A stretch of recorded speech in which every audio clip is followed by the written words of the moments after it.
Well, welcome to the actual jungle where George of the credit jungle habitates when I can. This is our payag in the Philippines, and I've had a few conversations just this week because even though I've got a 14-hour time change, I've still been taking phone calls and responding to text messages when I can.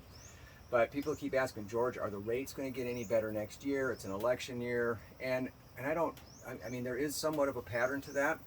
But in reality, what we have right now, the reason that the rates have gone up, in my opinion, and my opinion coincides with the opinion of the bond market. And the bond market really is, if you want to know truth, where real money is flowing in and out of, the bond market has, again, 3 times as much money as all the stock markets combined.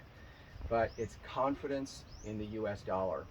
And to the extent that the government continues to spend more money than we take in, and we continue to just think that the world at large is a bigger fool and that we can be the world's reserve currency, when that confidence starts to wane a little bit, I don't see lower interest rates coming in the near horizon. That's my answer, and that's why I have that opinion. So thanks much for coming into thecreditjungle.com today. This is George Anderson.